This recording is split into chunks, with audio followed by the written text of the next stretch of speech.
Boa tarde a todas e a todos. Seguimos com os nossos encontros do curso de formação política e cidadã. Essa é a nossa 13ª aula, intitulada Direito à Saúde e SUS, que será conduzida, orientada pelo professor mestre Washington Lago. O professor Washington é um dos docentes de Geografia do Campus Santana do Ipanema do IFAL, consequentemente é integrante do nosso coletivo de Humanidades, e é um dos parceiros que estão viabilizando este curso, um daqueles que idealizou, que pensou junto, e que compõe a equipe de Santana do Ipanema. Vale ressaltar que, se não fosse também a parceria de outros colegas de outros campi do Instituto Federal, também na Universidade Federal de Alagoas e do Instituto Federal da Paraíba, né, nós não estaríamos realizando esse curso, né, por causa do caminho teórico que a gente pretende dar, das discussões que a gente pretende levantar, né? Vocês já que vêm acompanhando, já devem ter percebido que não necessariamente os professores concordam com as linhas com a opinião do outro, né? E a ideia era justamente essa, para que a gente conseguisse montar um curso plural, né? E voltado para um estímulo à cidadania e um pensar sobre a política. Então, reitero a satisfação de encontrar todas e todos e passo, sem mais me prolongar, a palavra para o professor Washington para que ele conduza as atividades. Vamos que vamos, pessoal. Opa, boa tarde a todos. Luizinho, o áudio tá bom, né? Tá tudo tranquilo, né? Estou te escutando tranquilo, Washington. Pronto. Boa tarde, meus amigos, minhas amigas. Estamos aqui mais uma vez, né? Nessa parceria. O tema de hoje é Direito à Saúde, tá certo? SUS. Bom, eu sou professor de Geografia do Campo Santana de Ipanema.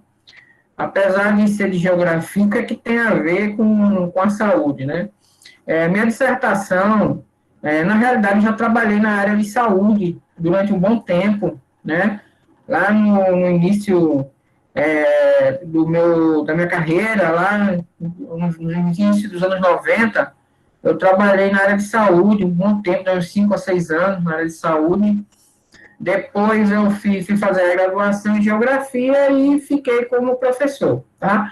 E sempre meus trabalhos foram buscando a área de saúde, por causa dessa influência que eu tive.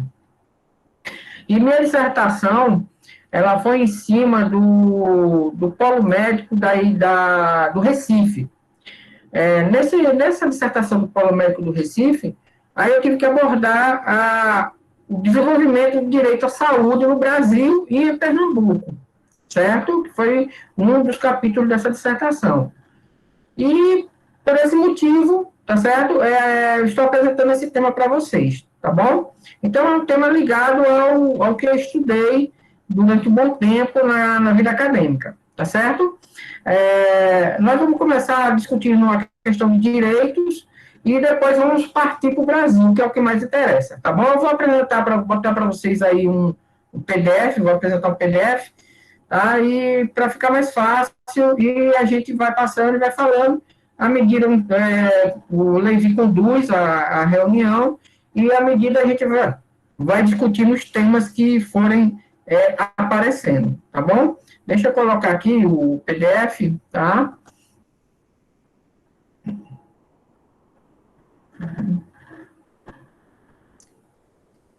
Deixa eu colocar aqui um momentinho, tá bom?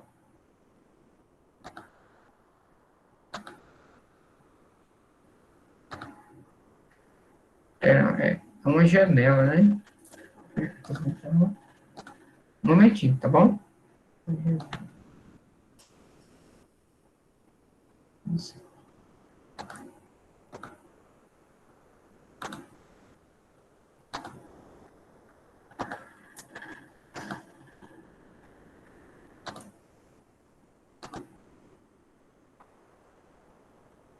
Bom, deixa eu ver se ele está carregando, Levi, sabe dizer?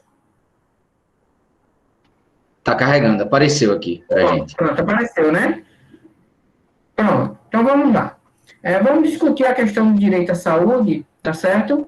Primeiro, uma perspectiva universal, e depois a gente parte para o Brasil, tá? Mostrando como se deu a história do direito à saúde, tá bom? Veja bem, para a gente entender o direito à saúde, né, eu acho que todos aqui, muitos aqui devem trabalhar na área e tal, devem conhecer, trabalhar na área de humanas e na área de saúde, muitos, né? Na realidade, a questão do conceito da saúde vem da evolução do direito da cidadania, tá bom? O direito à cidadania, ela vem do latim, grego, né, civitas, quer dizer, cidade, a qualidade ou estado de vida do cidadão, né, a definição do Aurélio mais simples é um indivíduo, tá certo, no gozo dos seus direitos civis e políticos de um Estado, ou no desempenho dos seus deveres para com este. Então, na realidade, o direito à cidadania não envolve somente, o conceito de cidadania, desculpe, não envolve somente o direito, mas envolve os deveres. Então, direitos e deveres ao mesmo tempo, né? Esse conceito de cidadania, ele coloca a separação entre sociedades, existe o conflito entre sociedades, né, e sociedades civis e instituições políticas, né? Isso é mais recente, tá? Vem de um período mais recente para cá. Na monarquia absolutista e na aristocracia, não havia necessariamente, não havia, né, ou era muito pouca a participação do povo nas tomadas de decisões. Isso só foi se tornando mais comum após a Revolução Francesa. Tá? E a partir da Revolução Francesa, você teve a questão dos direitos humanos. E a partir da questão dos direitos humanos, se desenvolveu a ideia de respeito às diferenças. Tá? O mais acentuado no Brasil foi o reconhecimento dos direitos do homem, e da mulher, direitos igualitários, somente no início do século XIX, 1934. Né? Então, o Brasil só igualou os direitos a partir do início do século XX. E nessa aí, pensando nisso, né, você pode perceber que muitos países ainda não igualaram os direitos entre homens e mulheres. Né? A gente já está no início do século XXI, né, já nas 2 décadas primeiras do século XXI, e tem países que não igualaram esses direitos. Por exemplo, você viu o caso da Arábia Saudita, Irã, né, que não colocaram ainda direitos igualitários entre homens e mulheres. Mas aí é outra discussão, tá? Bom, vou colocar essa questão para vocês aí, nesse slide, a questão de direitos fundamentais e gerações. Quem embolou isso foi Karel Vazak, que foi um advogado tcheco, e depois ele se radicou na França, ele participou do Conselho Europeu, tá certo? Participou dentro da Constituição da União Europeia, né, no início, tá? E foi presidente do Instituto Internacional de Direitos Humanos, em Estrasburgo, que é ligado à União Europeia, e em 1979 ele fez uma conferência. Essa conferência, ele colocou que os direitos humanos, né, os direitos fundamentais, desculpem, né, eles estão limitados a 5 características. Primeiro, eles são alienáveis. Tá? A primeira característica, o direito humano ele é inalienável, desculpem. Eles são intransferíveis e inegociáveis. Tá? Então, não tem como você transferir esse direito. Tá? Então, ele é inalienável. Segundo, ele é imprescritível. Tá? O direito humano, o direito fundamental, é imprescritível, porque eles não deixam de ser exigidos em razão do não uso. Isso quer dizer o quê? Se você não, em um determinado país, não sofrer ameaça desses direitos, tá certo? Isso não quer dizer, né, que eles não são exigíveis, tá certo? Eles são permanentes, né? Terceiro, eles são irrenunciáveis. Todo direito fundamental é renunciável. Nenhum ser humano pode abrir mão da existência desses direitos. E isso é fundamental nessa questão, porque isso demonstra que vários países, né, em todo o mundo, colocam esses direitos como renunciáveis, mas não. Do ponto de vista de Karel Vazak, eles são irrenunciáveis, tá? O quarto, tá? Eles devem ser respeitados e reconhecidos no mundo todo, então eles são universais, tá certo? Independente do país, independente do local, esses direitos, eles valem para todos, tá certo? E quinto, eles são limitáveis. Isso quer dizer o quê? Que eles não são absolutos, tá? Eles podem ser limitados sempre que houver uma hipótese de colisão de direitos fundamentais. Ou seja, por exemplo, uma colisão entre o direito à liberdade de expressão e uma colisão entre o direito à liberdade de expressão e o direito à vida, que, por exemplo, é o que está havendo ou agora na discussão que você deve estar acompanhando, todos devem estar acompanhando, na questão das fake news, né? Alguns colocam que a questão do combate da pandemia é uma questão de direito à vida, tá certo? Mas outros contestam a existência da pandemia, né, na questão das fake news, com a afirmação de que é o direito de liberdade de expressão. Então, eles nesse caso, entram em choque, e aí prevalece o direito à vida, tá certo? Sobre o direito à liberdade de expressão, tá? Nesse pensamento de Karol Vazak, tá bom? Então, Karol Vazak, ele foi o primeiro a definir os direitos fundamentais em gerações, tá? Ele, na realidade, se baseou na ideia da Revolução Francesa. O ideal de igualdade, de liberdade, igualdade e fraternidade, né, proposto lá na Revolução Francesa, o Karol Vazak pegou esse direito, esse slogan fundamental da Revolução Francesa, né, e acabou colocando cada ramo dos direitos fundamentais nessas três lemas, tá? Então, o primeiro lema, segundo Vazak, né, primeiro direito, os direitos da primeira geração são os direitos políticos e civis, tá certo? Que está ligado à liberdade, tá? Na passagem do Estado autoritário para o Estado de Direito, que são as liberdades individuais. Então, nessa primeira geração, predominam as liberdades individuais, tá? Os direitos de primeira geração, geralmente, eles buscam proteger o cidadão contra o desmonte do Estado, ou seja, esses direitos, eles, na realidade, são consequências de proteger o cidadão de um excesso do Estado. É isso que ele está querendo dizer, né? Por exemplo, o direito à liberdade e à propriedade privada, é um deles, tá? Então, predomina nesse sentido, tá certo? Sempre o cidadão em detrimento do Estado. Aqui eu listei alguns exemplos de direitos que foram se desenvolvendo em algumas leis ao longo dos tempos, tá? O primeiro foi a Carta Magna, né, de 1215, que fundou o atual Estado inglês, né? A Magna Carta, ela limitou os poderes do rei, né? E essa Magna Carta, ela foi fundamental nessa limitação de poderes, tá? Porque o rei não pode tudo, tá certo? Então, foi o primeiro exemplo, tá certo? De um direito fundamental, tá certo? Limitado por uma lei, que foi consagrado por uma lei, desculpe, não limitado, consagrado por uma lei. Depois, o ato de habeas corpus, de 1679, na Inglaterra, que deu direito a qualquer preso, né, de responder ao processo em liberdade, tá? Então, o direito ao habeas corpus, o ato de direito ao habeas corpus, né, de 1679, foi primordial para a garantia da liberdade e, ao mesmo tempo, garantir a vida, tá? E isso já veio desde o século XVII, final do século XVII.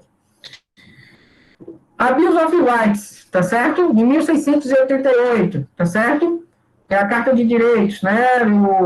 Lá da Inglaterra também, tá certo? No contexto de proteger o cidadão. A Declaração de Direitos dos Estados Unidos, que está dentro da Constituição americana, foi fundamental, né? Porque aí se colocou o primeiro Estado, né?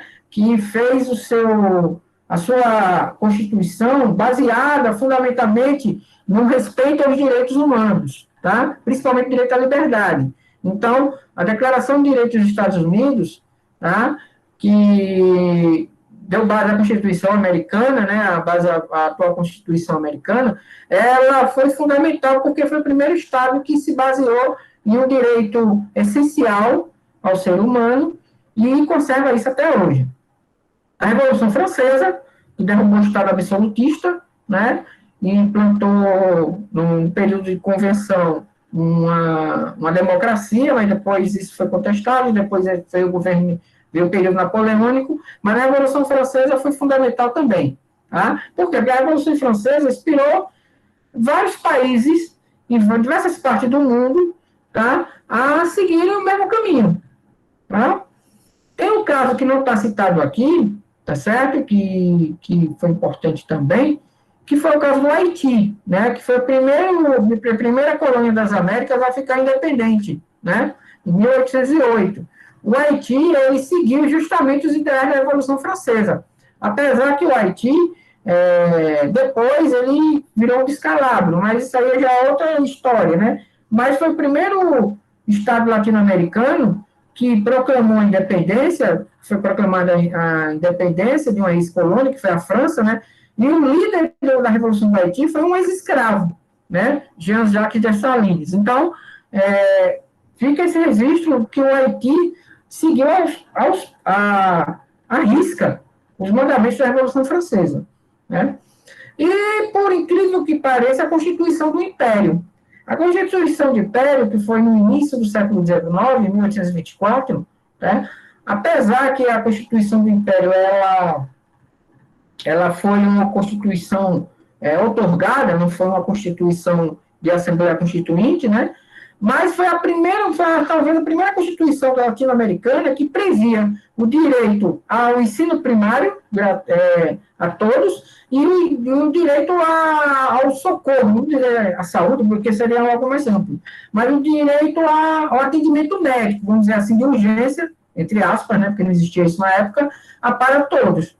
Então, a Constituição do Império foi inovadora nesse sentido. Tá?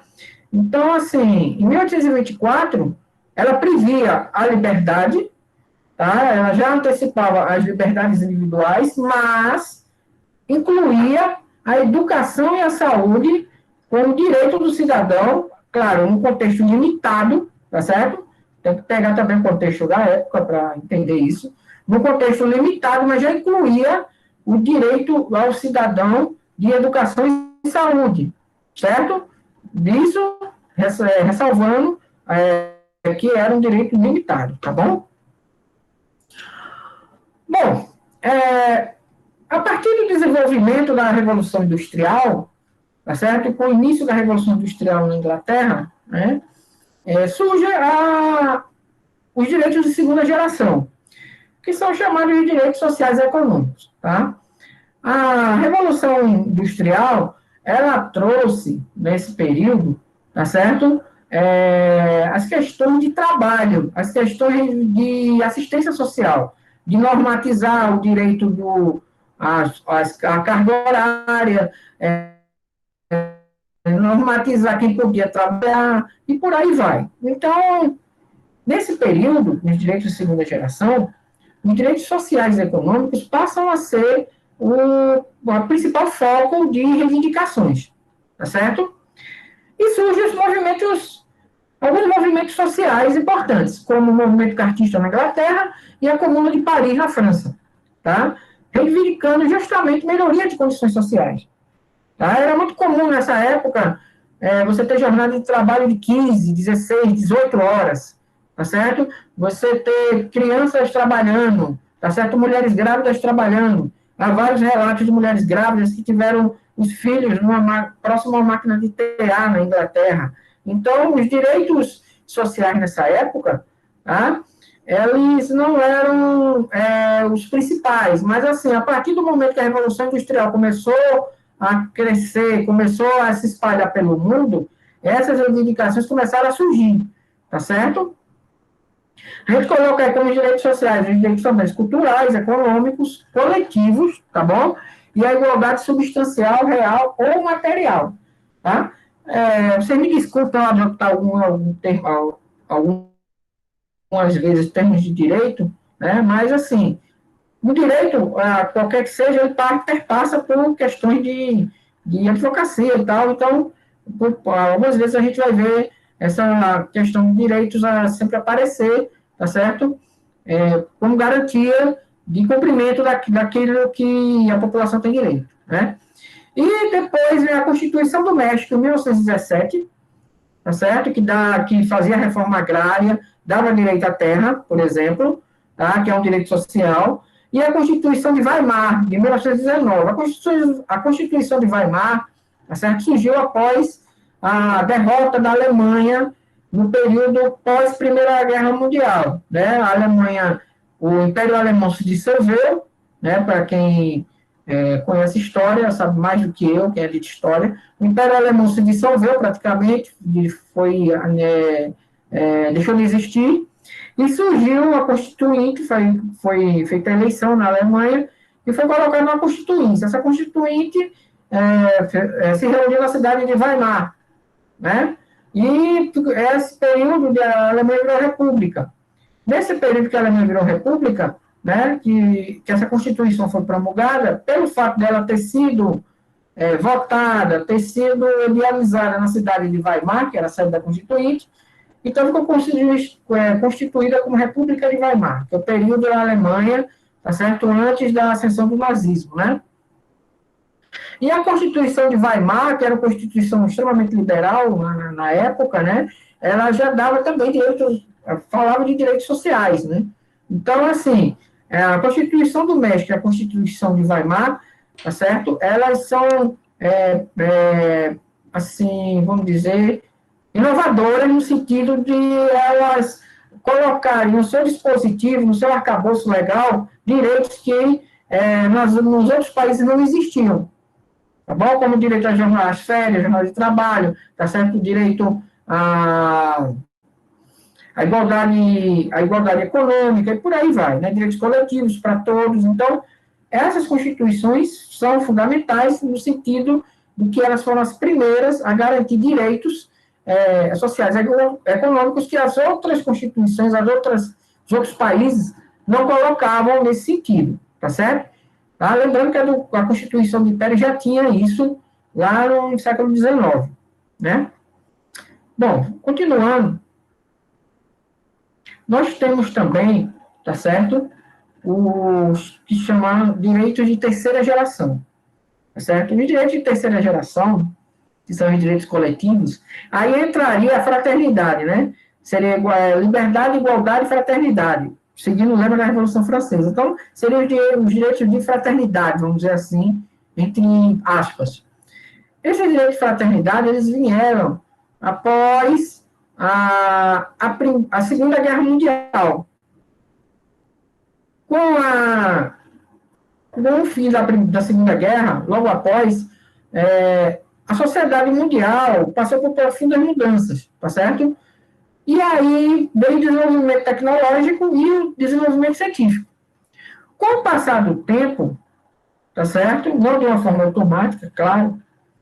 Com o passar do tempo, esses direitos eles foram sendo adquiridos. Mas só que uma coisa importante para chamar a atenção é que, no caso do direito ao meio ambiente e à proteção do consumidor, né, principalmente o direito ambiental, ele surgiu através de que muitos começaram a ver que a superexploração de recursos naturais causadas pelo processo de desenvolvimento tecnológico e científico, eles começaram a ser uma ameaça à própria sobrevivência econômica de algumas categorias ou de alguns setores econômicos. Certo? Ou seja, você explorar demais o meio ambiente estava começando a causar danos que poderiam se tornar irreversíveis a médio e a curto prazo, e aí aquela atividade econômica poderia desaparecer. Então, como garantia disso, tá certo? Surgiu o direito ambiental, tá certo? De preservar, tá? Algumas questões relativas à exploração do meio ambiente, tá bom? Na realidade, a questão do meio ambiente, apesar que não faz parte aqui do nosso debate, ela vem desde o século XIX, mas só que após o século XX é que esses direitos, ou essas garantias, né, elas começaram a se tornar universais. Um exemplo, em 1948, você teve a criação da Comissão Baleeira Internacional, a CIB. A Comissão Baleeira Internacional, ela foi responsável ela foi criada com o intuito de preservar a pesca e a caça da baleia, que já havia sinais de esgotamento. Então, ela era uma comissão que regulava a pesca e a caça da baleia. Depois, com o passar do tempo, isso virou uma questão ambiental, mas no início era uma questão econômica. Tá? Ou seja, eu queria preservar uma atividade econômica. A ideia inicial era essa. Tá? Em 1950, você teve o Tratado Antártico, por exemplo, que para a preservação da Antártida, né? Manter a Antártida intocável para pesquisas científicas, e por aí vai. Então, surgiram vários tratados ambientais, tá? A partir dos anos, após a Segunda Guerra Mundial, que começaram a garantir o direito ao meio ambiente. E, ao mesmo tempo, o direito de proteção ao consumidor, que não existia. Tá? Isso começou a se sobressair. Nos anos 90, no Brasil, você teve a criação do nosso Código Brasileiro de Defesa do Consumidor. Esse Código de Defesa do Consumidor é considerado um dos mais avançados do mundo e permanece até hoje. Tá? Que, na época, foi considerado muito inovador. Inclusive, até comparado a países desenvolvidos. Então, o nosso Código de Defesa do Consumidor, nessa questão, ele seria uma referência. Tá? Então, esses direitos de terceira geração são chamados de direitos coletivos ou difusos. Tá certo? A poluição também passa a ser regulada, porque isso é um país que polui, tá certo? Ele não tem, na realidade, como o outro não ser atingido. Tá? Nos anos 60, você teve, por exemplo, a publicação de um livro chamado, em inglês, Silent Spring, A Primavera Silenciosa. Esse livro surgiu denunciando a contaminação de mercúrio no Japão, chamado mal de Minamata. E aí começou estudos nas áreas ambientais, tá certo? Mostrando que o meio ambiente seria fundamental nesse sentido. Tá? Então, chamados direitos de terceira geração, são os direitos coletivos. O Wasak, que eu citei no início, ele dividia a questão dos direitos até a terceira. Tá? Então, até a terceira geração, aqui seria, tá certo, o que o Karel Wasak propunha. E surgiu depois o direito de quarta geração, e alguns já falam em direito de quinta geração. Os direitos de quarta geração seriam direitos introduzidos pela globalização política, ou seja, pela integração das economias mundiais, tá certo? Haveria uma necessidade de você ter uma fase de institucionalização do Estado Social, tá? Porque os países passam a ser mais integrados, há uma rede de comunicações livre, de informações, a internet, né? E aí, esses direitos relacionam a evolução da engenharia genética e a globalização política, que é a democracia, o pluralismo e a informação. Tá certo? Então, esses direitos são os direitos chamados de quarta geração. São relacionados à globalização. Então, a gente tem a democracia direta, a informação, ao pluralismo, a bioética e o patrimônio histórico. Tá certo? Então, esses são os direitos de quarta geração. Existe também o que a gente chama de direito de quinta geração, que eu não coloquei aqui, porque muitos questionam se realmente isso existe. O direito de quinta geração seria um direito relacionado à paz universal. Só que é uma coisa muito incipiente, eu não incluí aqui para a gente não se prolongar muito, tá bom? Então, esses são os direitos mais consolidados. Primeira, segunda, terceira e quarta geração. Então, primeira geração é o direito ligado às liberdades, a segunda, o direito ligado à fraternidade, o terceiro, a igualdade, tá certo? E o quarto, ligado à globalização, tá certo? Então, esses são os direitos, de uma forma assim, explicada, de uma forma resumida, tá certo? Que permeiam a humanidade hoje.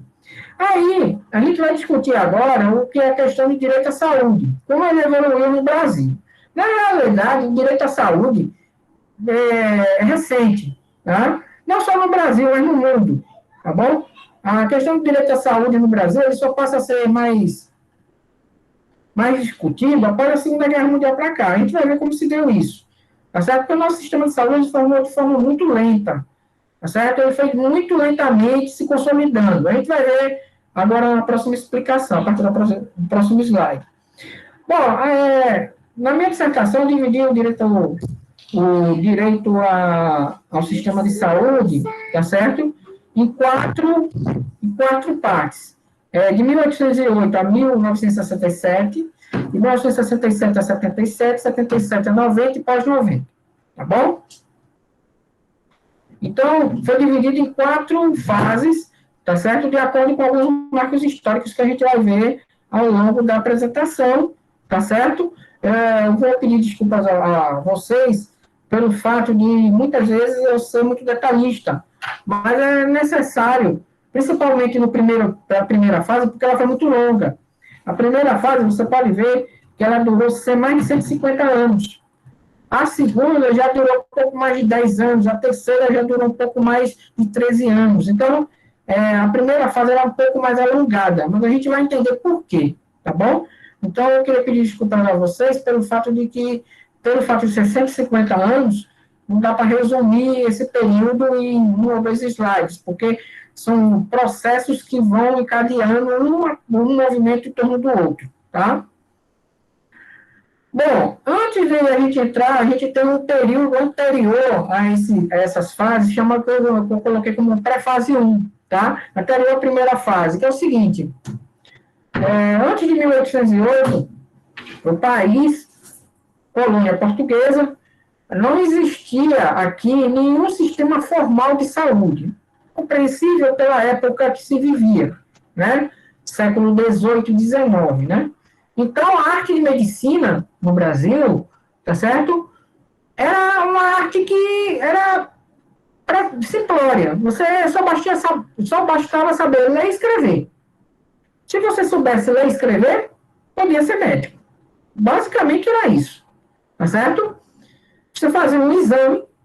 Esse exame era feito na chamada Junta de Pronto Medicato. Essa junta, ela foi criada no governo da rainha Dona Maria, tá certo? Dona Maria, a mãe de Dom João VI, né? Dona Maria aboliu nesse período, ela aboliu o físico mor, que fazia os exames, e a fisicatura ligada à corte, e aí criou uma junta. Essa junta, ela era responsável, tá certo? Por fazer os exames para aquele que deveria ser médico, tá certo? E ela só colocava como requisito básico saber ler e escrever, somente, tá certo? Somente era necessário para isso, tá? Então, o que acontece? A população, de uma forma geral, ela não tinha poucos médicos. No Rio de Janeiro, em 1789, só tinha 4 médicos, tá certo? Então, era um caos sanitário no Brasil colônia. Então, a população era assistida por físicos, cirurgiões barbeiros sangradores, boticários, curandeiros, parteiras, que eram chamadas de curiosas. Por que curiosas? Porque elas não tinham nenhum preparo. Elas, na realidade, elas faziam os partos, ou o exercício de curandeirismo, com a prática de vivência da vida, tá? Então, por isso eram chamadas de curiosas. Isso era muito comum no Brasil do século XVIII, bem no início do século XIX, tá? O sistema de saúde, tá certo, era prestado pelas Santas Casas de Misericórdia. As Santas Casas de Misericórdia surgiu em 1498, tá? Na época, existe até hoje o sistema de Santa Casa, né? Em Portugal também existe, continua existindo, e aqui também. Então, as Santas Casas de Misericórdia são consequência do modelo português, tá? As Santas Casas de Misericórdia, elas cumpriam um papel fundamental. Por quê? Porque elas exerciam o papel de atendimento médico, tá certo? E formal, tá? Elas faziam esse papel que o Estado não fazia. lembre-se, nós estamos aí naquele período das liberdades individuais, garantia de liberdades individuais. Não existia garantia de direitos à saúde, tá? Então, as liberdades, Santas Casas, tá? Elas foram a garantia disso, tá? As Santas Casas surgiram por um decreto real, tá certo? De Dona Leonor, que era a rainha de Portugal, tá certo? Naquele período. E aí, as primeiras casas surgiram no reino português, tá? Aí, então, os serviços de saúde eram prestados pelas Santas Casas, pelos hospitais militares e pelas enfermarias religiosas, né? E outras instituições filantrópicas. Então, nesse período aí, quem atendia a população era as instituições religiosas, de uma forma geral, tá? Porque as militares, elas faziam atendimento, mas o atendimento era bem restrito, tá? O atendimento em massa mesmo era as Santas Casas, tá? No Brasil, a primeira Santa Casa se instalou em Olinda, em 1539, tá? Depois veio Santos, em 1542, Salvador, São Paulo, né? Rio de Janeiro e a do Pará, em 1650. Então, as Santas Casas no Brasil se fixaram, tá certo? A saúde, ela só vem a ser um direito dos cidadãos no período de convenção da Revolução Francesa, em 1798. Tá? Então, no período de convenção da Revolução Francesa, tá? Aí é instituída a saúde como direito. Veja bem, você coloca aí entre surgimento da Santa Casa de Misericórdia até a promulgação do direito à saúde, foi aí 300 anos. Então, assim, o processo foi de uma forma muito lenta, tá certo? Bom, aqui tem uma frase, tem um texto de Sir William Petit, que foi do século XVI, século XVII, desculpa. Esse texto aqui, você pode ver que nesse texto prevalece aí a condição econômica, para que a saúde seja considerada algo essencial. Então, aí, o texto é um pouco longo, tá? Diz assim, suponhamos que no domínio do rei existam 9 milhões de pessoas, das quais 360 mil morram a cada ano, das quais nascem 440. Quer dizer, tem um saldo aí positivo de 80 mil, né? E suponhamos que, pelo avanço da arte e medicina, morrem uma quarta parte a menos. Então, o rei ganhará e poupará 200 mil súditos por ano, que, avaliados a 20 libras por cabeça, o mais baixo preço dos escravos significará 4 milhões de lucros para a coroa. Então, isso você vê que a questão da saúde é uma condição econômica. Considero que pela ampla e profunda busca do estado natural dos animais, pela anatomia e seu estado depravado e viciado das observações comparativas e contrastadas em hospitais, pode ser que, em 100 anos, avance a arte da medicina como dito acima. Desta forma, não é do interesse do Estado deixar médicos e pacientes, como agora, a seus próprios cuidados. Ou seja, com o passar do tempo, visto que isso, ele está vislumbrando aí que a medicina pode, no início, tá certo? Ela ir avançando, à medida que ela for avançando, isso só se tornar interessante ao Estado, tá? Então, você pode ver que aí já tem a ideia de que uma vantagem econômica sobre o direito social, tá? Manuel de Oliveira Lima, que foi historiador, ele foi diplomata, serviu o Brasil, ele foi diplomata brasileiro, representou o Brasil em Washington, nos Estados Unidos, tá? No período do Império, tá? Ele dizia que as operações mais fáceis costumavam ser praticadas pelos barbeiros sangradores. E, para os mais difíceis, recorria aos indivíduos mais presunçosos, porém, no geral, igualmente ignorantes na anatomia e patologia. Isso para você ter uma ideia de como era o sistema de saúde, tá certo? Antes de 1808, era um caos completo.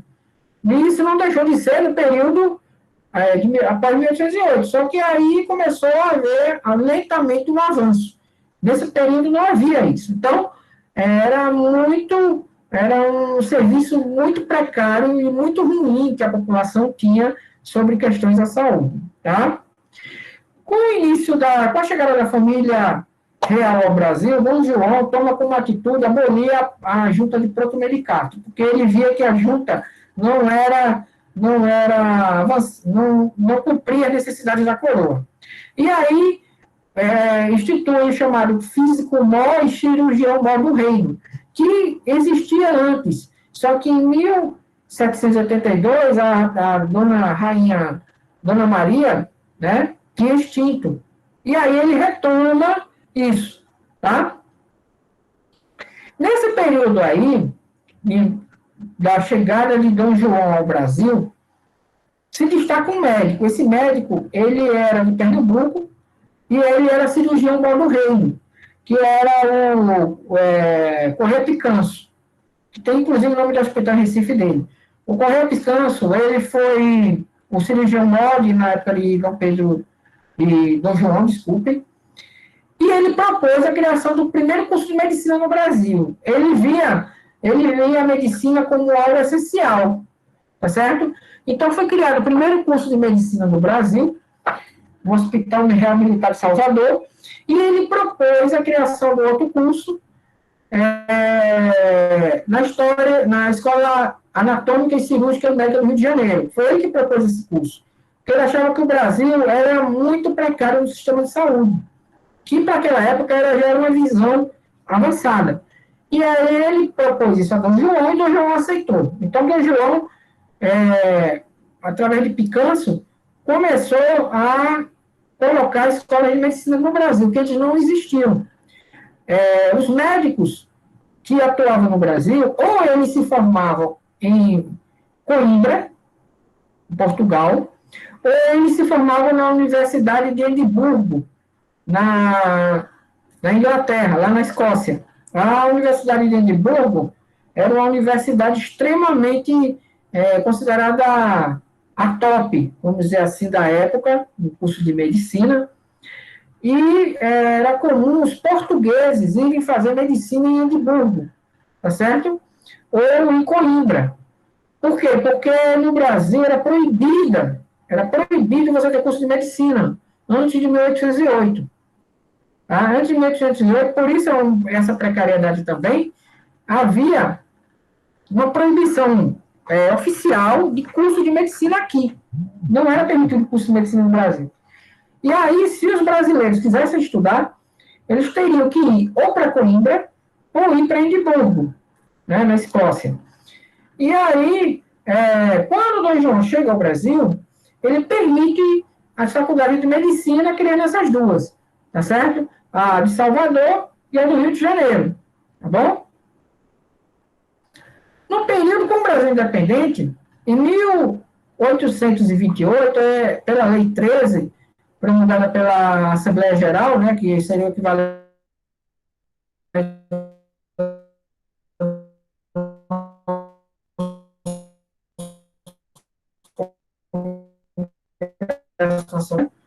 do Rio Grande do Sul, essa lei transferia os serviços mais simples para os municípios. Ou seja, o governo imperial não seria obrigado a ter hospitais complexos. Aquele serviço mais simples, que seria o atendimento de primeira, que seria a atenção básica, equivalente à nossa atenção básica, ele seria transferido aos municípios. Ou seja, foi uma tentativa de municipalizar o sistema. Certo? Só que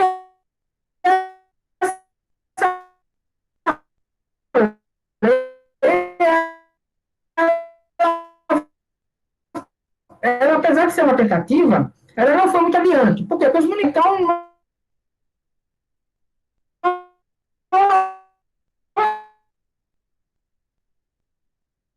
passou. Apesar da lei isso.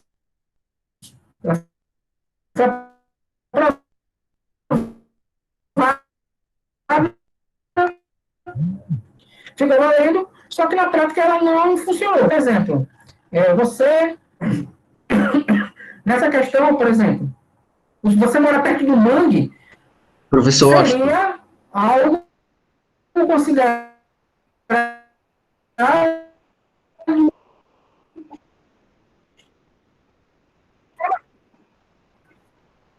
salubre. Diga, deu uma super travada na sua conexão, diga. eu acho, aqui, na transmissão do seu áudio, do seu vídeo. Se tiver como voltar um pouquinho, a lei 013, foi na hora que você estava falando sobre ela. Ok, tá bom, eu volto, sem problema. Nathalie, eu vou abordar a lei do SUS, viu? Mas na frente, é porque eu estou fazendo uma linha histórica, tá bom? Eu vou abordar a lei orgânica do SUS, tá? Tranquilo. Realmente, eu não sou alagoano, sou de Pernambuco, tá? Não é muito a minha praia, peço desculpas a vocês, a questão de Alagoas, tá bom? Bom, eu vou voltar um pouquinho, tá bom? Desculpem aí essa falha de conexão. Então, vamos lá. Bom, valeu. Quando a Constituição do Império foi promulgada, foi outorgada por Dom Pedro I, tá certo? Nessa Constituição já previa alguns direitos, tá certo? De atendimento básico à saúde, como eu falei lá no início, tá certo? E a educação primária, universal. Então já previa as duas coisas, tá? Só que ela não tinha sido regulamentada. Lembrando que a Constituição, a primeira Constituição, se não me engano, foi de 1803. Aí o que acontece? Em 1828, uma proposta de um deputado do Rio Grande do Sul, eu não me lembro o nome dele agora, desculpa essa falha, tá certo? Transferindo aos municípios, tá certo? Aos pequenos municípios, aquela parte chamada, que hoje a gente conhece como atenção básica, tá? Que é o primeiro socorro à saúde, né? Que seria equivalente hoje à vacinação, é,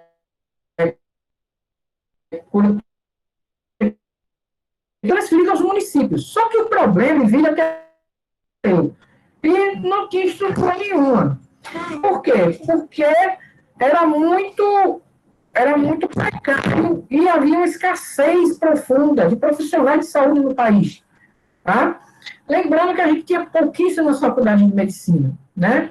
Que era de Salvador e Rio de Janeiro. Então, o atendimento era muito precário. Então, o atendimento a grande parte da população, tá certo? Mas, de qualquer forma, isso seria um embrião, vamos dizer assim, para o que hoje seria o SUS. Porque essa tentativa surgiu, foi aprovada na Assembleia Geral, né, que seria hoje equivalente ao nosso Congresso Nacional na época, foi aprovado, só que na prática ela não vingou, tá bom? Mas foi uma tentativa,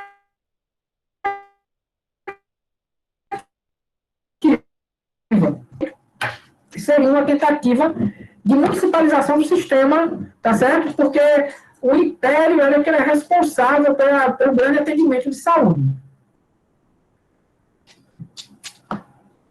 Tá? Então, com o passar do tempo, surgiu isso. À medida que o tempo foi passando, tá certo? A coisa foi avançando, mas de forma lenta. Nessa época, início do século XIX, predominava na medicina, não existia a medicina como a gente conhece hoje, né? Certo? A medicina terapêutica, de cura, né? Predominava muito a chamada teoria dos miasmas. A teoria dos miasmas vinha da ideia de que os gases exalados na atmosfera provocavam doenças. Então, por exemplo, se você morasse perto de um mangue, aquele mangue era considerado insalubre. Por quê? Porque o mangue emitia gases, né? Então, a teoria dos miasmas se prendia muito a questões da atmosfera, tá? Se a atmosfera exalava gases, esses gases elevariam os índices de morbidade e de mortalidade na região que estava próxima, tá certo? Então, isso trouxe, por exemplo, um problema, tá? Grande parte dos mangues em algumas cidades foram destruídos pensando nessa teoria. Então, isso acabou causando um problema ambiental, tá certo? Por exemplo, que foi o caso de Recife, tá certo? Me desculpa eu estar me referindo a Recife, porque é a cidade que eu fiz a dissertação. Mas, assim, grande parte dos mangues urbanos de Recife foi destruída com essa ideia de que eles causavam doenças, tá certo? E que os mangues seriam responsáveis por morbidade e por questões de elevar índices de mortalidade na cidade. Essa teoria dos miasmas, de exalação de gases e tal, ela era uma teoria que surgia, mas essa teoria não era considerada uma teoria provável na medicina. Mas mesmo assim ela vigorou, os médicos acreditavam nela. E, com o passar do tempo, veio a Revolução Industrial, e aí vai por aí, pelas condições, pelos avanços daquela época, tá? Surgiu o que a gente conhece hoje, o que a gente surgiu naquele período, as grandes epidemias na Europa. Por exemplo, Londres era assolada pela cólera, era muito comum ter cólera em Londres, tá certo? Então, as grandes cidades da Europa, Paris, tá certo? Era assolada por doenças. Naquele período, início do século XIX, os primeiros 50 anos, tá? A Europa era assolada por epidemias urbanas, tá certo? E essa preocupação de que as epidemias aconteciam na Europa chegou aqui, tá? E o Império criou o Conselho de Insalubridade, tá certo? No período imperial foram criados os Conselhos de Insalubridade nas províncias e a Junta de Higiene Pública no Império. Na realidade, isso aí seria o seguinte: enquanto havia preocupação nas províncias com a insalubridade local, certo? Ou seja, de que os ambientes locais, pela teoria dos miasmas, poderiam trazer problemas à população, e a Junta de Higiene Pública do Império tinha preocupação, tá certo? Mais de defesa sanitária, de evitar que a doença entrasse no país. Um seria local, um teria caráter local, e o outro teria caráter de vigilância de fronteiras. Seria a nossa equivalente hoje à nossa vigilância sanitária, tá? Só que a coisa começa a mudar radicalmente a partir de 1855. Em 1855, tá certo? E isso, nesse período aí, você pode ver que não estou falando na questão de direito à saúde, viu? Porque esse direito à saúde, tá certo? Ele só surge depois. Né? Esse período não existia. Apesar da Constituição do Império já ter educação, saúde primária. Mas, assim, não havia lutas ou movimentos que buscavam isso. Tá certo? Em 1855, surgem alguns estudos de John Snow. John Snow, tá certo? Ele pesquisou a maneira de transmissão da cólera.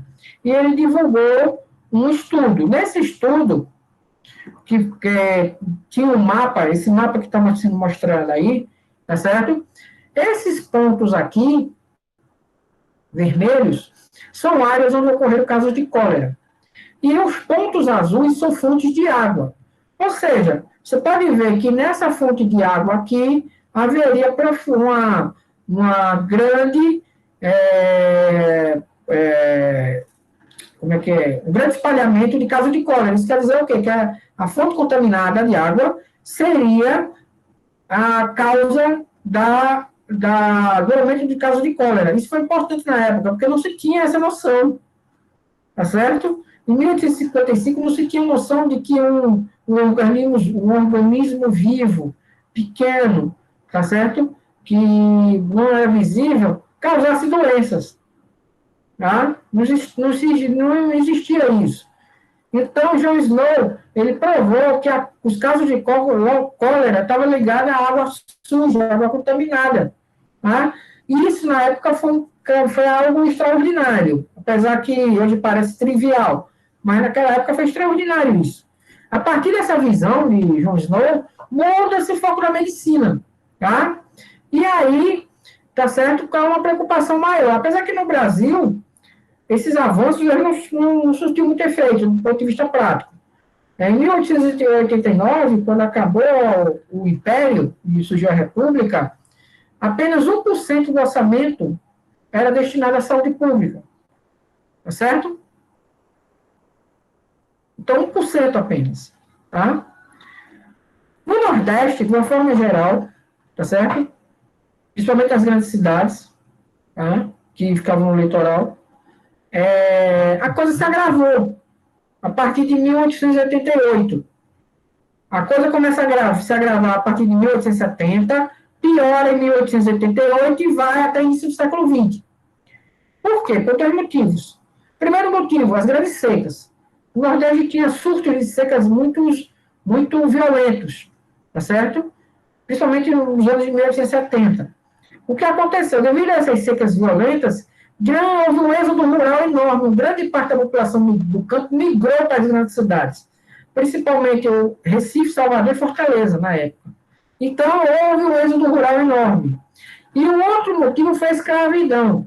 O fim da escravidão em 1888 puxou ele pela libertação de negros, né, na época, negros alforriados e tal, né, naquele período dos escravos, muitos procuraram as grandes cidades para sobreviver.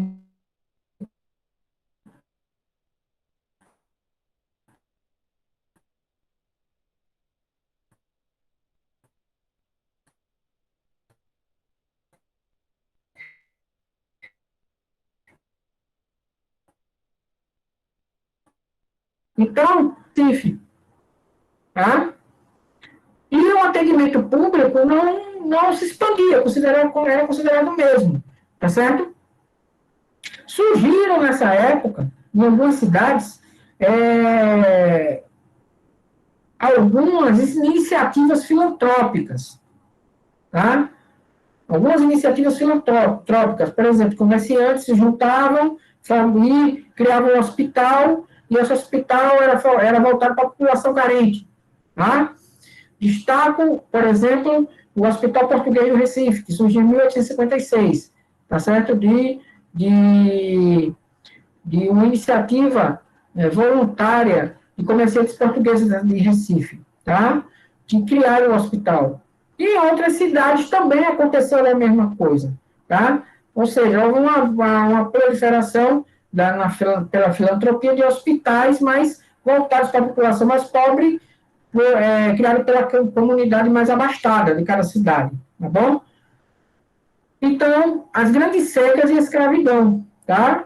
Fizeram com que as cidades ficassem superpovoadas, tá? O fim da escravidão, tá? No início do século XX, por volta de 1900 e 1800, no final do século XIX, 1898, início do século XX, com a migração, tá certo, de grande massa, de grande quantidade de italianos para São Paulo, Emílio Ribas, tá certo, que hoje dá o nome ao Instituto em São Paulo, né, o Instituto Emílio Ribas. Emílio Ribas, que é médico, tá certo, ele tinha uma grande preocupação com a questão sanitária. E se preocupava muito com o saneamento das cidades do interior de São Paulo. Certo? Começou isso em 1898. Houve uma preocupação por parte de Emílio Ribas, que era diretor de saúde de São Paulo, pela questão de saneamento das cidades de São Paulo. Tá? E houve também o surgimento do chamado urbanismo sanitarista. Isso quer dizer o quê? Que você eliminaria os problemas sanitários das cidades com grandes obras urbanas, certo? Abrindo avenidas, alargando avenidas, abrindo ruas, expulsando a população, a população que poderia trazer doenças, e isso proliferou em várias cidades do país. Tá? O caso mais conhecido foi o caso de Belo Horizonte. Belo Horizonte, que foi uma cidade planejada, certo? No início do século XX, surgiu nessa ideia de você abrir grandes avenidas, grandes ruas. A cidade foi projetada por um urbanista francês, tá certo? Charles Defoe, tá certo? O nome dele. Ele se espelhou no plano de Paris, tá certo? Da época do Haussmann de Paris, e aí criou Belo Horizonte. Belo Horizonte foi uma das primeiras cidades planejadas do país, tá? Na questão do urbanismo sanitarista, porque Ouro Preto, que era a capital de Minas Gerais, era considerada uma cidade extremamente insalubre, uma cidade extremamente perigosa do ponto de vista sanitário, tá? Por fato de ter muitos casarões antigos, são uma cidade de período colonial, tem várias ladeiras, muitas ruelas. Então, surgiu em Minas Gerais a ideia de criar uma nova capital, que foi Belo Horizonte, tá? E aí, Belo Horizonte foi construída na ideia de urbanismo sanitarista.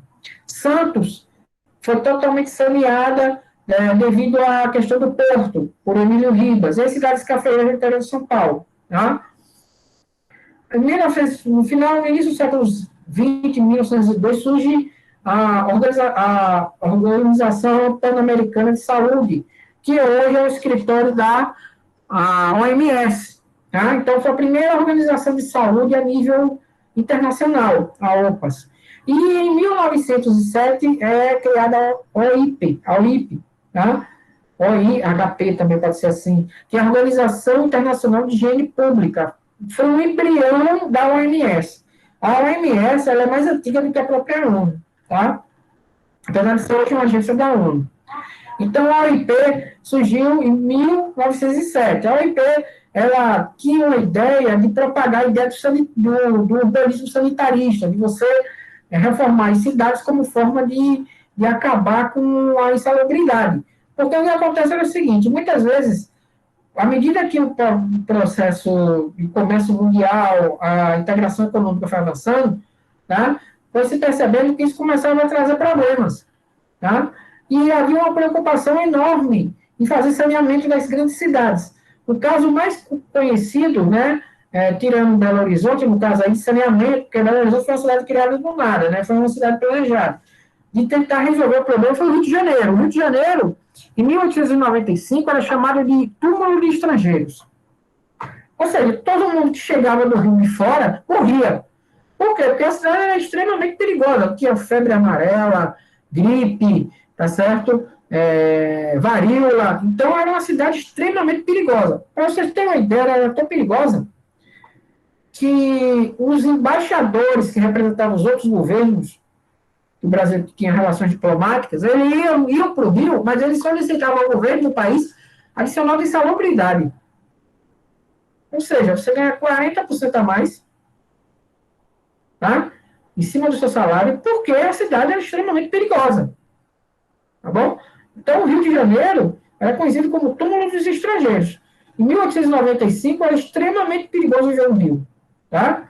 Ainda é hoje, mas hoje é por outros motivos. Mas naquele período já era perigoso. Tá? Pelo fato de ser extremamente insalubre. O Rio era considerado uma cidade muito insalubre nesse período. E aí, Rodrigo Alves assumiu o seu primeiro governo e quer fazer uma reforma urbana no Rio. Por quê? Porque a capital é extremamente perigosa. Tá? E eles chamam duas pessoas para fazer essa reforma. Uma foi Oswaldo Cruz, que todo mundo conhece, e a outra foi Pereira Passos, que foi prefeito da capital no período da reforma. Oswaldo Cruz e Pereira Passos fizeram uma reforma sanitária na época, que hoje, naquela época, foi muito criticada.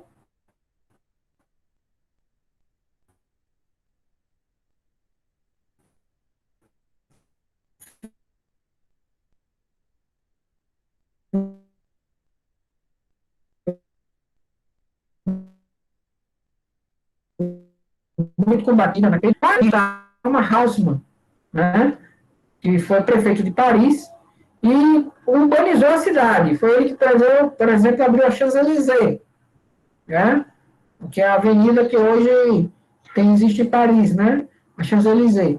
Então, o prefeito Haussmann fez uma reforma em Paris extremamente importante. E aí, Pereira Passos e Oswaldo Cruz pegaram o modelo dele, pelo fato de Rio de Janeiro ser extremamente salubre, no governo de Rodrigues Alves, no primeiro governo, e começaram começaram a fazer essa reforma no Rio de Janeiro. Tá? O Rio de Janeiro era infestado de ratos e mosquitos para todo quanto era lado. Tá? Certo? Nesse caso aí, para você ter uma ideia, o Oswaldo Cruz criou o cargo de caçador de ratos, onde a população que pegasse ratos, cada rato que fosse pego, era o dono da casa, né, da população, ganhava R$ 300 de salário, de R$ 300, o equivalente a R$ 300 na época, pelo fato de caçar ratos. Então, houve uma caça a ratos extremamente importante no Rio de Janeiro, nesse período. E ele instituiu a vacina obrigatória, tá certo? E o combate ao mosquito, né? E aí começou a fazer a reforma no Rio de Janeiro. Por exemplo, foi essa reforma no Rio de Janeiro que abriu a Avenida Central, hoje conhecida como Avenida Rio Branco, tá? No Rio. Só que a população via isso muitas vezes como sendo muito agressiva. E uma parte da população se rebelava contra essa reforma. Tá? Muitos também, vale ressaltar, que havia essa reforma, ela foi muito combatida também por aqueles que eram, na época, monarquistas, que estavam descontentes com a República, né?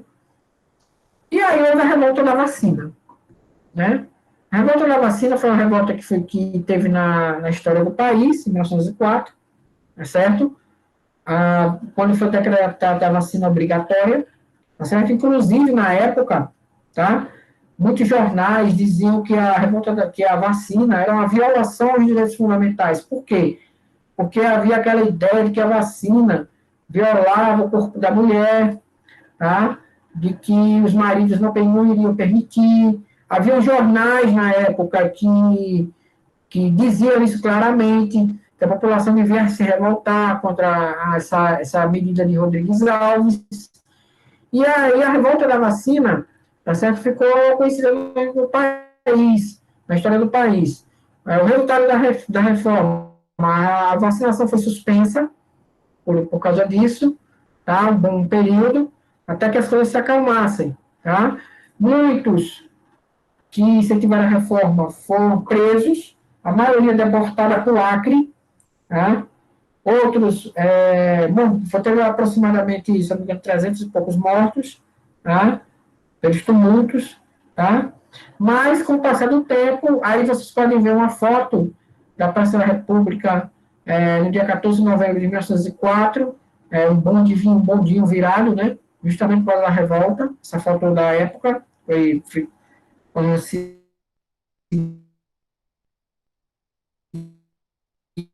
E na época ela. E aí a gente tem a abertura da Avenida Central, que hoje é conhecida como Rio Branco, desculpa, Avenida Rio Branco, tá? Então, essa daí é a Avenida Rio Branco, chamada Avenida Central, no Rio de Janeiro, em 1905, tá certo? Resultado da reforma Pereira Passos, tá? Só que isso foi avançando lentamente, tá?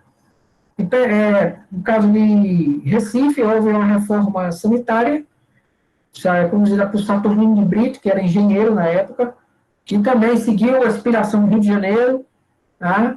Na reforma, e fez uma grande reforma na cidade de Recife. E em outras capitais também, como São Paulo, Campinas, houve também reforma nesse sentido. Tá? Na cidade de Campinas também houve, em algumas cidades, tá? Tudo se inspirando no modelo de Paris, se inspirando em Belo Horizonte.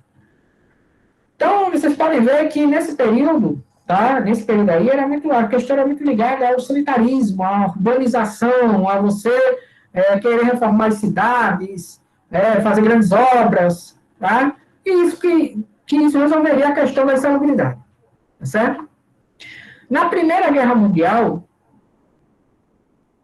durante a Primeira Guerra Mundial, o governo federal, tá? Ele incentivou a entrada de capital estrangeiro no país, tá certo?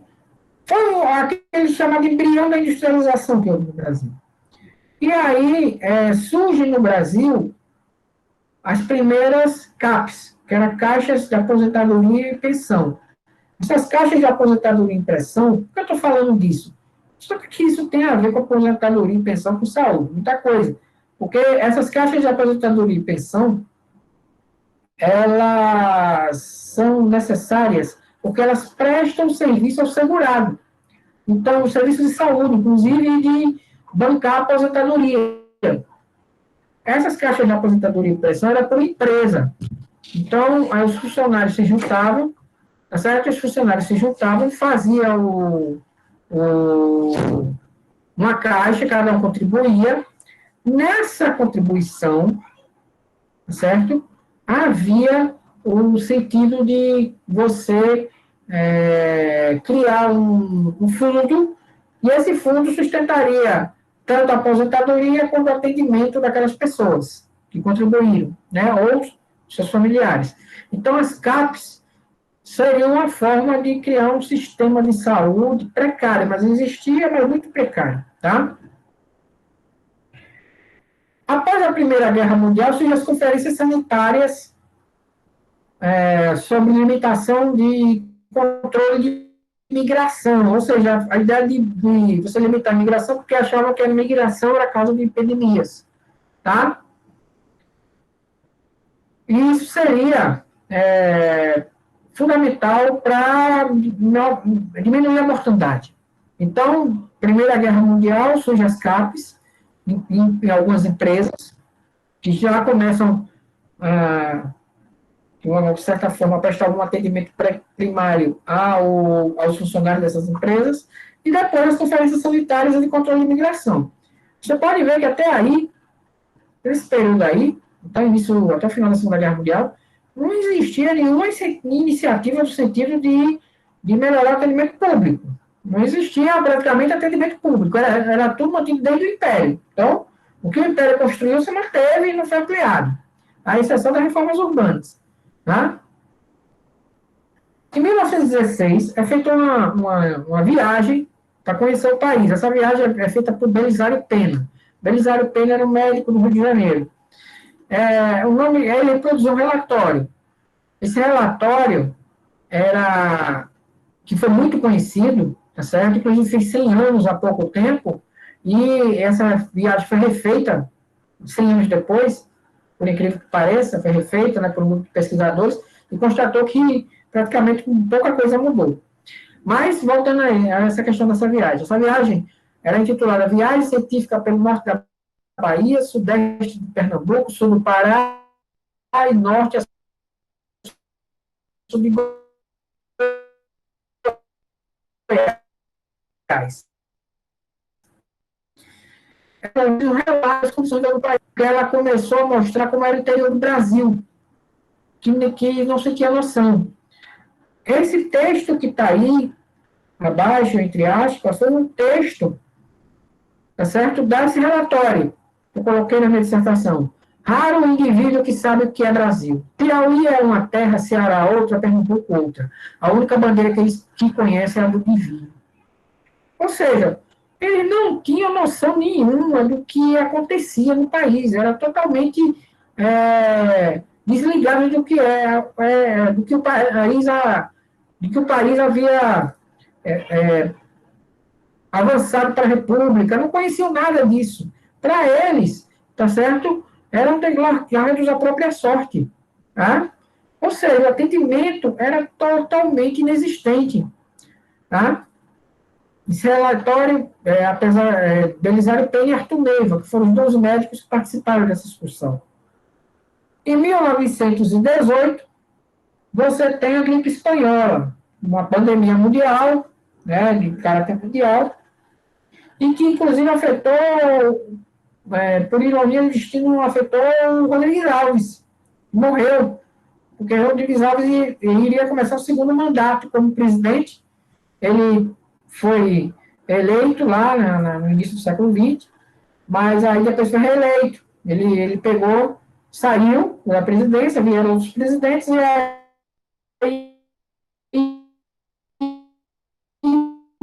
candidatou, não foi reeleito. Só que a gripe espanhola derrubou, ele acabou morrendo, tá? Então, a gripe espanhola, não se tem, não se tem hoje noção de quantos mortos houve pela gripe espanhola, tá?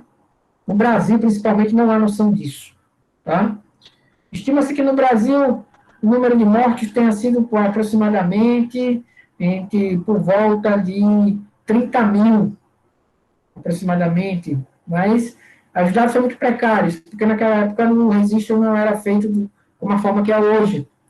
Então, você tem noção. Mundialmente, acredito que sempre tem uma taxa de 10 milhões, 10 a 20 milhões, tá? A gripe espanhola chegou ao Brasil através dos soldados que vieram da Europa, que foram lutar na Europa e vieram ao Brasil, tá certo?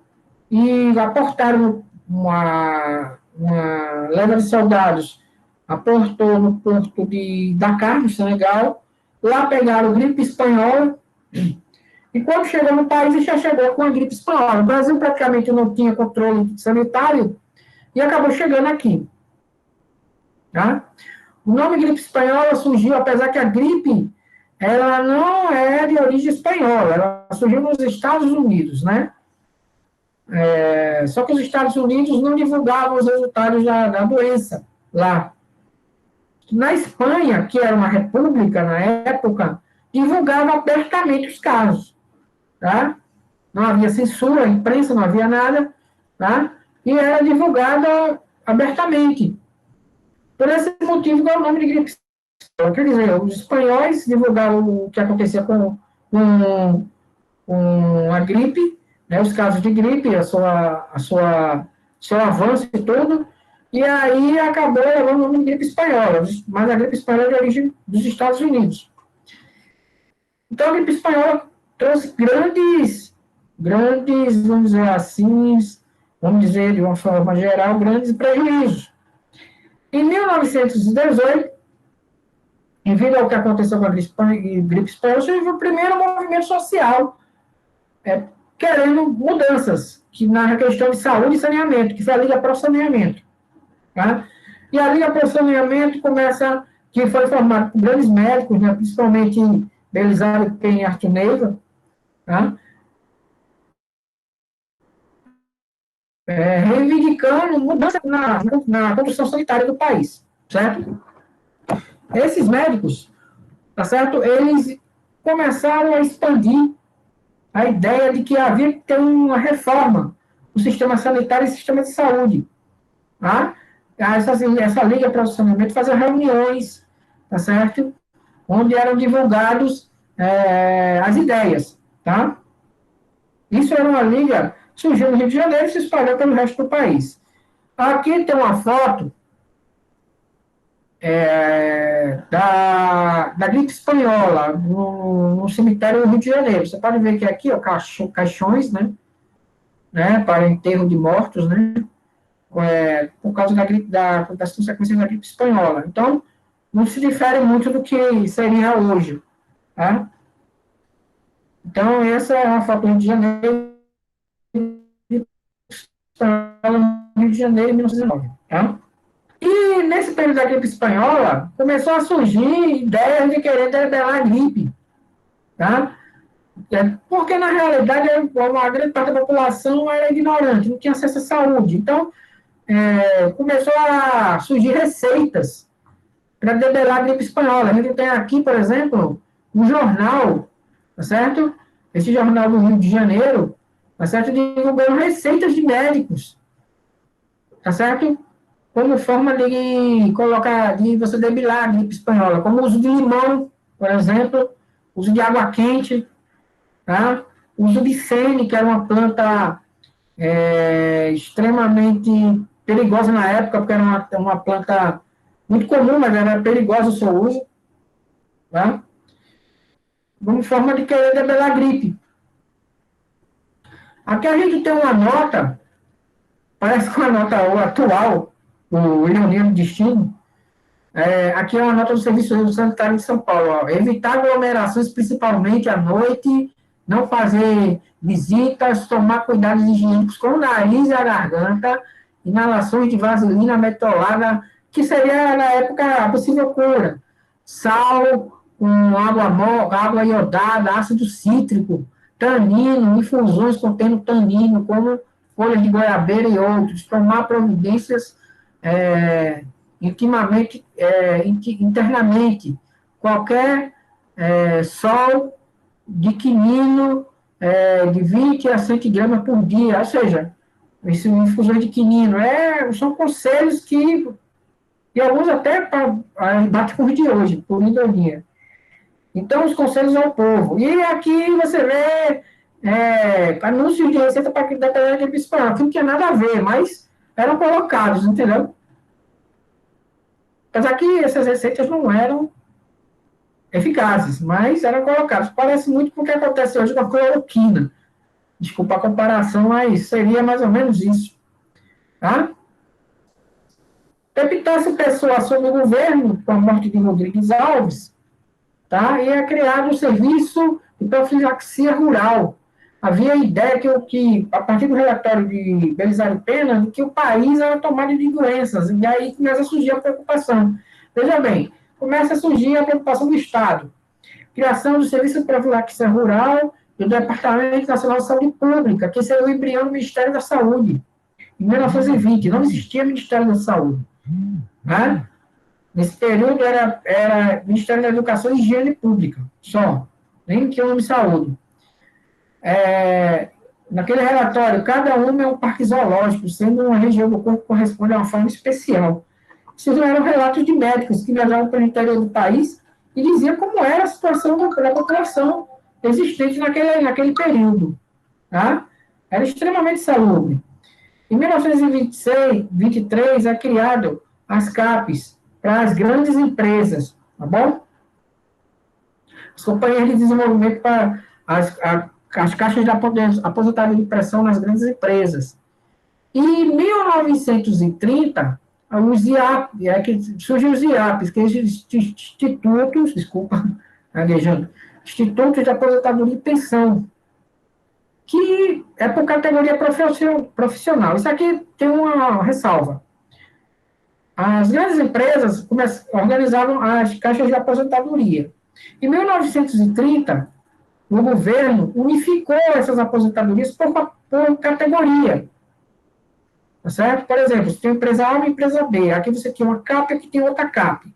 As duas empresas, por exemplo, vão supor a área de transportes. Em 1930, em vez de ter uma CAP e outra CAP, não, elas foram unificadas. Então, surgia o IAP do transporte, dos empregadores de transporte.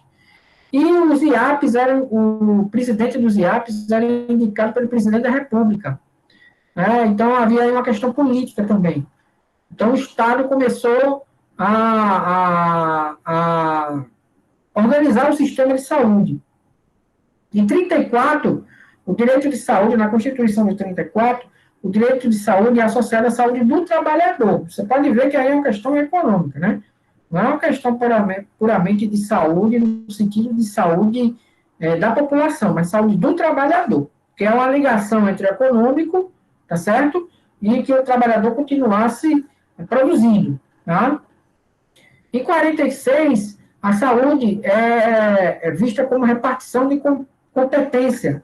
Na Constituição de 46, no período pós-Vargas, tá? Com a Constituição de 46, a saúde é incluída, mas a saúde é incluída de uma forma lateral, porque ela é feita como saúde uma comparação, como uma repartição de competências. Quer dizer o quê? Que não é competência somente do Estado federal, mas de estados e municípios, mas era algo considerado secundário. Tá? No governo Dutra é criado o SAMDU. SAMDU parece uma sigla SAMU, mas tem a ver. SAMDU quer dizer Serviço Ambulatorial e Médico de Urgência. Seria um embrião do SAMU. A gente conhece o SAMU.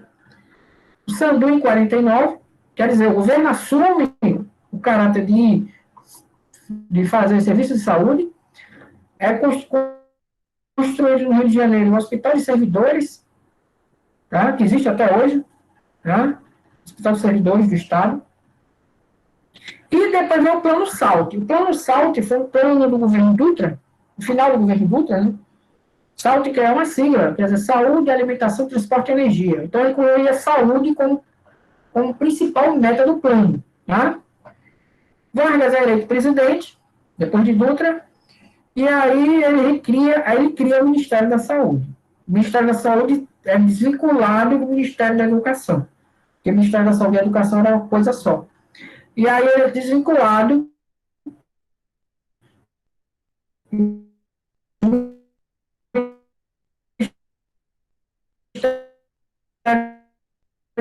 de saúde para que há uma uniformização dos benefícios da Previdência. Tá? O que acontece é o seguinte, sempre no Brasil houve um atrelamento de saúde e previdência. Os dois sempre nasceram juntos. Desde lá das CAPES até hoje, saúde e previdência é considerado como gasto só. Inclusive, na Constituição, hoje, o gasto de saúde e previdência é considerado como uma coisa única. Tá? Aí, assim entra a segunda fase. A segunda fase, a coisa se acelera. Tá? E aí entra a fase do regime, conhecido como a fase do regime militar. E em 67 é criado o INAMPS. INAMPS não, desculpa, o INPS. O INPS é o Instituto Nacional de Previdência Social. E o SIMPAS, que é o Sistema Nacional de Previdência e Assistência Social, em 67. O SIMPAS e o INPS, eles tinham a ideia de promover saúde ao trabalhador. Continua aquela ligação de saúde ao trabalhador. E aí a gente tem uma ampliação do atendimento médico. Tá? Então, o INPS passa a suprir a saúde do trabalhador, tá certo? E o SIMPAS, que é o Sistema Nacional de Previdência e Assistência à Saúde, tá certo? Ele passa a regular esse papel com o INPS sendo um órgão provedor. Em 73 é criado o Fundo Rural, que é o Fundo de Assistência aos Trabalhadores Rurais, né, que depois que também forneceria aposentadorias. Então, o Fundo Rural passa a ser criado, em 73. Aqui tem uma coisa importante, 74, tá? É o surgimento do FAS. O FAS, com S mesmo, tá? É o Fundo de Apoio ao Desenvolvimento Social. E o PPA, Plano Pronta Ação, tá certo? Para iniciativa privada. Vejam bem, dentro do regime militar, havia uma ideia, principalmente após as crises, antes das crises do petróleo, né? Que assolaram o mundo, que levou o mundo a uma crise econômica nos anos 70, antes desse período, você tinha o Brasil crescendo a taxas muito altas de crescimento econômico, né? Tem o Brasil crescendo a taxas elevadas. Não vou levar em conta aqui a questão da concentração de renda, mas estava crescendo a taxas elevadíssimas. Tá? Apesar que a gente sabe hoje que esse crescimento era muito maquiado, não havia distribuição acerca desse crescimento igualitário. Bom, mas isso é outra história. E aí havia uma ideia dentro do regime militar, tá certo, de você criar um fundo que pudesse desenvolver a iniciativa privada, um fundo governamental que faria com que a iniciativa privada de saúde começasse a tomar a ideia do setor público. Certo? Vou discutir aqui o critério ideológico, mas havia essa ideia de iniciativa privada prover um serviço de saúde. Tá? O FAS foi um fundo. Esse fundo era o quê? Era uma espécie de aplicação financeira, no qual você comprava as cotas desse fundo, esse dinheiro ia para dentro do FAS, e o FAS distribuía as empresas privadas. E as empresas privadas de saúde usariam esse dinheiro para construir hospitais, ou construir equipamento de saúde, por aí vai. Tá?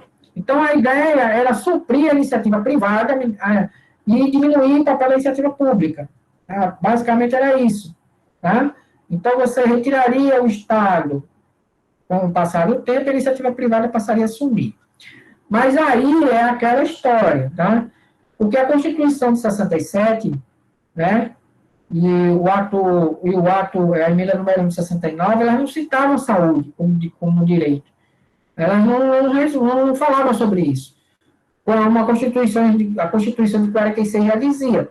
Então, assim, o Estado via a iniciativa privada como a possível provedora de serviços de saúde, tá?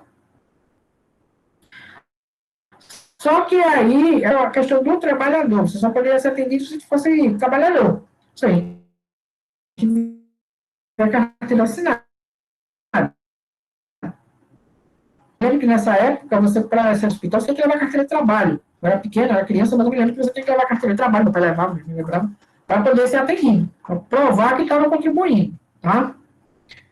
Então, é iniciativa privada, tá? Então, a ideia nesse sentido era o seguinte: o Ministério da Saúde ia ser responsável pela vigilância sanitária, a vigilância de fronteiras, tá? E o Ministério da Previdência e Assistência Social seria responsável pelo atendimento médico. Então, eram distintos. A saúde fazia a vigilância sanitária de fronteiras e o Ministério da Previdência e Assistência Social o atendimento médico. Tá certo? O Ministério da Saúde não era responsável pelo atendimento médico, por mais que seja saúde, mas sim da guarda das fronteiras. Ou seja, mantinha aquela ideia lá do Império, né?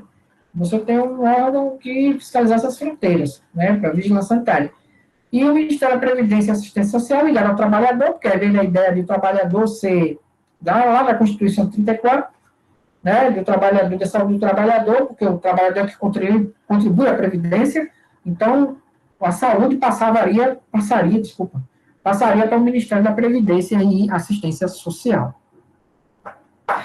Tem uma tabela aí que mostra o grau de atendimento do Simples em 74. Você pode ver, ó, que a rede federal era responsável por 87% do atendimento.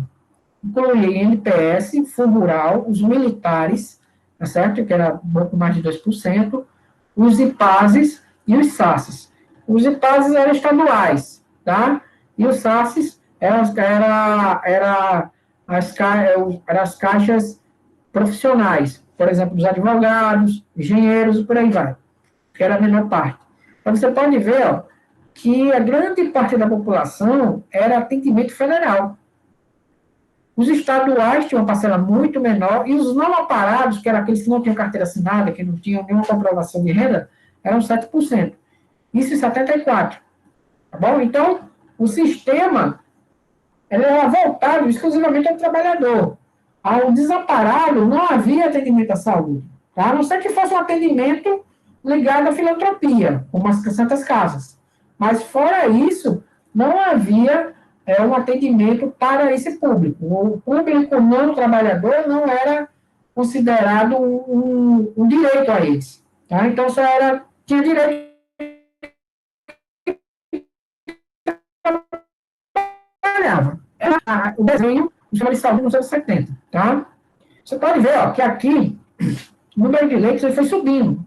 76, 85, depois houve uma queda após 85, depois queda de novo a partir do ano 99, depois subiu, uma leve subida e se estabilizou no início dos anos 2000. Tá? O privado, tá certo?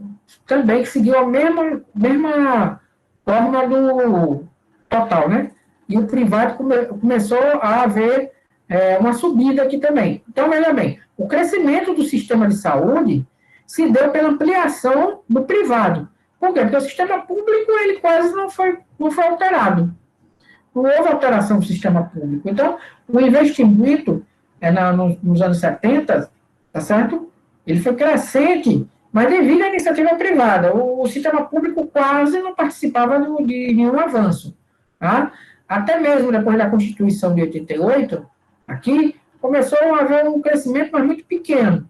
Então, na realidade, o crescimento total do atendimento dos leitos se deu através da ampliação do sistema privado. Aí surge o INAMPS. Em 75, o governo militar cria o plano, o segundo PND, o Plano Nacional de Desenvolvimento. E dentro desse PND estava a criação do INAMPS. Tá?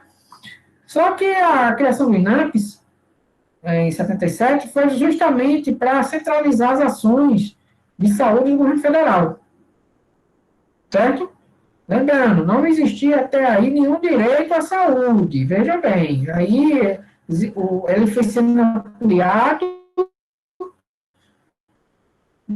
mas de uma forma voltando sempre à saúde do trabalhador. Foi criado a INAMPS em 77. Em 76 é criado o PIAS. O PIAS é o Programa de Interiorização das Ações de Saneamento, né? De tentar levar o saneamento para o interior do país, tá? Só que houve a crise econômica, tá? A crise econômica dos anos 70 ela foi importante, porque se essa crise não tivesse acontecido, o que ia haver? Você teria, basicamente, hoje, talvez, dois sistemas. Um voltado à saúde do trabalhador, certo? Gerenciado pelo sistema privado, e provavelmente o sistema filantrópico voltado para aquele que não fosse trabalhador. Porque a ideia do sistema militar é essa, regime militar. Só que houve a crise econômica dos anos 70, e aí, principalmente em 75, 76, tá, que houve uma subida do preço do petróleo, e o governo federal literalmente quebrou, a partir de 77, 78, ele praticamente estava quebrado, tá? E aí o governo ele ficou sem dinheiro. E como, pela crise econômica, houve um esvaziamento do governo federal. O governo federal começou a não conseguia mais prestar os serviços que prestava antes. E aí começou gradativamente, esse sistema ele começou a falir, começou a ser desarticulado, tá, por falta de recursos. E surgem, nesse período, os SEBs e o MBRS, que são movimentos. Os movimentos, os SEBs, tá certo? Que era da Escola Brasileira de Saúde Pública, tá? E o Movimento Brasileiro de Reforma Sanitária. Os SEBs, ele surgiu nas universidades. E os MBRS, ele surgiu a partir de debates, de palestras de envolvimento de intelectuais da saúde, tá? Reivindicando uma reforma no sistema de saúde, uma saúde mais inclusiva para todo mundo, tá? E de descentralização, retirada do governo federal desse papel de provedor de serviços, né? Em 78, é feita a conferência de Alma-Ata, da OMS, na cidade de Alma-Ata, na antiga União Soviética, e é estabelecida a saúde universal até o ano 2000, tá certo? Então, começou a surgir uma crise econômica, começou a esvaziar o sistema de saúde, começou a surgir 3 pontos, vamos dizer, né? Primeiro, uma crise econômica, segundo, movimentos sociais, baseados principalmente ligados a profissionais médicos, profissionais da medicina, vamos dizer assim, e o terceiro, tá certo, que foi a conferência da OMS. Os 3 juntos começaram a questionar o modelo dado ao governo federal, tá? E o governo federal gradativamente começou a sair do sistema, transferindo as atribuições a estados e municípios, porque ele não tinha dinheiro, ele estava quebrado. E em 86 surge o SUS, que é o Sistema Único Descentralizado de Saúde. Tá? O SUS foi o embrião do SUS, tá certo? Porque gradativamente os direitos, os deveres do governo federal foram transferidos aos estados e municípios com o passar do tempo. Em 88, tá certo? Com a Constituinte, a volta dos civis ao poder, o Constituinte, a saúde é incluída como direito social, na Constituição de 88, tá? Então, esse daí fecharia, tá certo, esse período, vamos dizer assim, tá? Aqui a gente tem o INAMPS, tá? Você pode ver, ó, veja bem como era a lógica do governo militar na época, vê? Tá aqui nessa tabela, como eu falei anteriormente. Os convênios gradativamente foram aumentando, passaram de 6,76% para 23%. Tá? Os sindicatos também, os convênios, os prestadores de serviço de saúde, como os sindicatos, foram avançando, mas avançando de uma forma mais tímida, tá? Então, de uma forma mais lenta, tá? O governo foi aumentando a provisão, o provedor. Por quê? Porque, na realidade, quando fala aqui governo, tá? Nesse sentido, que é o governo federal, foi aumentando, mas ao mesmo tempo, chegou aqui em 84, diminuiu, depois subiu de novo, depois aumentou novamente. Isso aqui é por causa da crise econômica do início dos anos 80. Aumentou e caiu. As universidades foram começando a aumentar a sua participação também. Por quê? Porque o governo começou a transferir para os hospitais universitários atribuições de atendimento, que antes não tinham. Tá? E próprio, o que é próprio? Próprio aqui são profissionais autônomos. Tá? Você pode ver que os profissionais autônomos foram aumentando. Isso quer dizer o quê? Que só teria direito à saúde que pagasse. Basicamente era isso que estava ajustando essa tabela. Convênio, tá certo? E o próprio. Tá? Apesar que o governo aumentando, mas o governo aumentou em velocidade muito menor do que o convênio, por exemplo, ou do que o próprio. Então, na realidade, você só teria provisões para quem pagasse. E os contratos? Os contratos é o quê? É aqueles prestadores de serviço. Tá? O governo contrata uma clínica, aquela clínica presta serviço ao governo e aquela clínica recebe pelos atendimentos. Você pode ver ó, que, no caso, foi caindo porque as atribuições delas não são passadas para os convênios. Então, houve um grande incentivo a convênio, a partir dos anos 70 e anos 80. O governo federal, ele dava isenções de impostos, dava uma série de regalias fiscais a convênios, com o intuito de esses convênios começarem a receber, tá certo, o atendimento dos trabalhadores, tá? Aqui a gente tem as doenças, certo? As doenças. Entre as décadas de 1980 e 1980 e 1990, desculpe. Você pode ver, ó, explosão da AIDS, da dengue, tá certo? Da malária, tá? Foi ampliando muito, leishmaniose e hanseníase. Vocês podem ver que as doenças que mais ampliaram são aquelas doenças por falta de saneamento, tá? Aquelas doenças consideradas doenças que não são rentáveis do ponto de vista de rentabilidade financeira, né? Elas que foram ampliando mais. E daí houve a necessidade de você criar o SUS também, porque houve uma ampliação muito grande de diversas doenças, tá certo? Que não havia tratamento, o tratamento era muito precário, tá? Então, havia, nesse caso aí, duas características. Primeiro, o governo federal tinha a intenção de transferir paulatinamente os serviços para os convênios particulares, serviços de saúde, a grande parte da população. Segundo, não havia prioridade do governo federal na época de resolver os casos de doenças relativas a aquelas doenças de epidemias, que causavam grandes epidemias na população. Tá? Então, essas doenças eram chamadas doenças negligenciadas. Inclusive, existem casos delas até hoje. Né? Então, com isso, ampliou-se bastante. Tá? Mas, lembrando que o governo federal passava por uma crise econômica muito forte desde o final dos anos 70 até o início dos anos 80. Tá? E aí vem a criação do SUS, que é a terceira fase. A terceira fase da criação do SUS, tá certo? Foi criada a LOAS, a Lei Orgânica da Saúde, isso em 1990. A LOAS ela foi criada porque a Constituição foi promulgada em 88, mas só que não havia um dispositivo legal regulando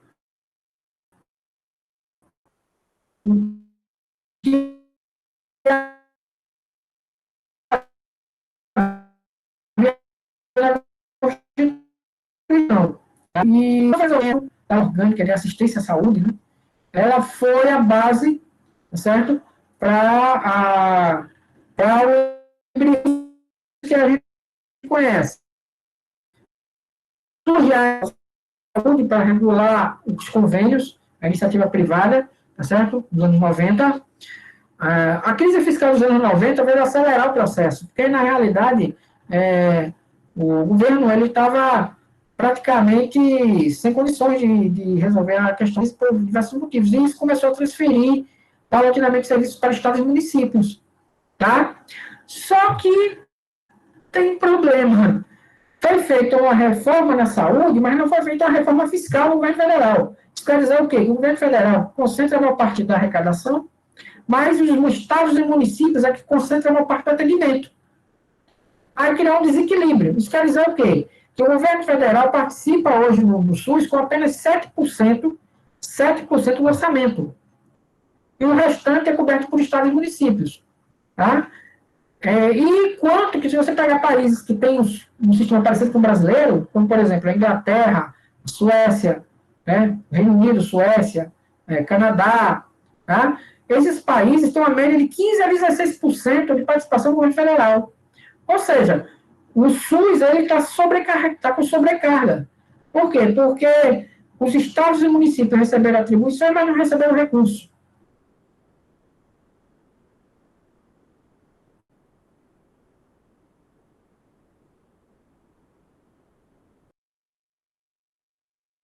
Depois, quando houve o crescimento da classe média, um crescimento econômico, principalmente no governo Lula e no primeiro governo de Dilma, houve um crescimento econômico e houve uma ampliação do sistema suplementar.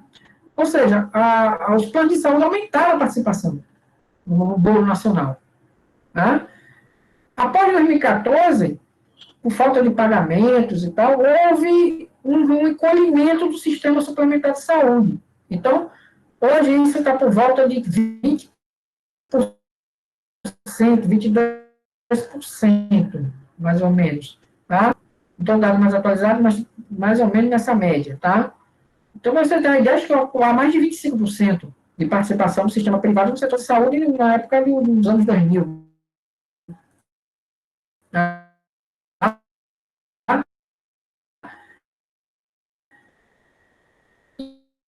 Então, hoje, o SUS está sobrecarregado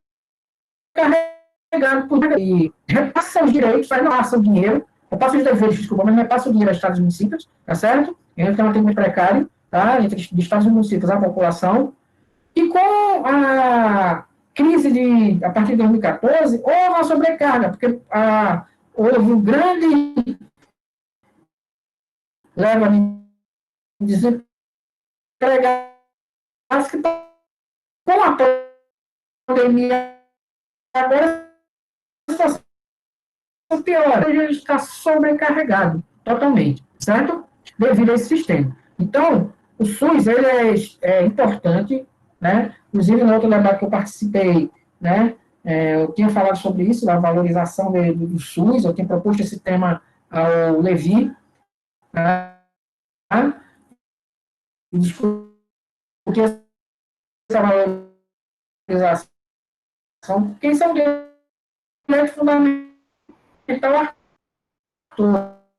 todos, certo? Vista e se cria os conselhos federal, estaduais e municipais de saúde, essa participação praticamente hoje é uma participação de praxe, porque você não sabe das decisões do município sobre o SUS, ou dos estados sobre o SUS.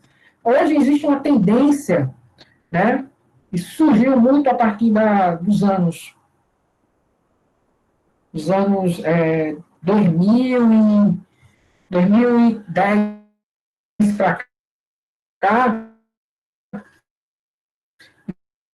informação de consórcios de saúde, de formar consórcios, né? Já é permitido isso através de lei, de realização de consórcio consórcio de saúde, e o custo, no sentido de você facilitar as coisas governamentais, facilitar a compra de insumos, tá certo? E troca de informações entre os entes que participam dos consórcios, né? Como forma de integrar mais o sistema, tá? Então, é uma sobrecarga do SUS, tá certo? E que se agravou com a pandemia, tá? A pandemia agravou ainda mais o problema. Porque você tem que fazer a iniciativa, atender ao público que está totalmente desguarnecido, Mas resolver, o público está desguarnecido, certo?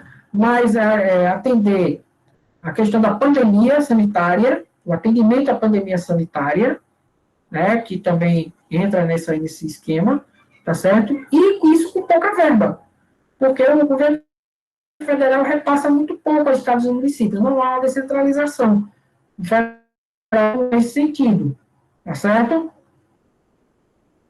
De que você repasse mais, a Constituição e a Lei de Orgânica de Saúde repassou obrigações aos estados e municípios, mas não repassou o dinheiro, né? E aí você tem um sistema nesse sentido. Mas o SUS é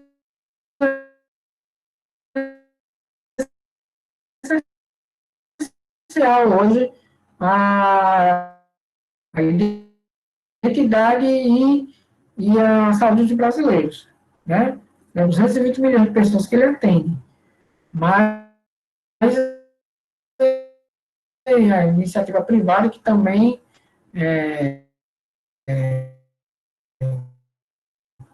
muitas vezes alguns participantes do convênio, mas assim, o que acontece é que o SUS ele é fundamental a formação do país. Com mais de 150 anos de, de diversas leis, e a participação de vocês. Está contigo, Lê. Então, Pode falar, Levi, viu? agora no finalzinho deu uma travada. Acho que nos 3 minutos finais ficou cortando bastante, que foi justamente quando você falava da relevância do SUS no seu ponto de vista, que é o meu ponto de vista também, e acredito que da maior parte dos participantes aqui do nosso encontro. A gente já estourou o tempo de aula, e eu gostaria que você fizesse aí mais uns 5 minutos, no máximo, de considerações finais e nesse momento você, se quiser, pode retomar essa questão da importância do SUS, tanto agora, no momento que a gente está passando, que para mim está evidente que o SUS é fundamental, que, na verdade, no meu ponto de vista, a gente deveria ampliá-lo, né? Como em momentos fora dessa situação de pandemia. Desde já eu agradeço suas contribuições. E aí, eu não sei se você está me ouvindo direitinho, me parece que travou sua internet, ou foi a minha, né? Mas é isso, Washington. Agradeço também a participação de todo mundo. Vou voltar a palavra para o professor Washington, para que ele faça as considerações finais dele. Só lembrando que depois da aula, acredito que o professor Washington vai disponibilizar lá no grupo do WhatsApp do curso, né, os slides que ele usou aqui na aula. Você me escutou, Washington?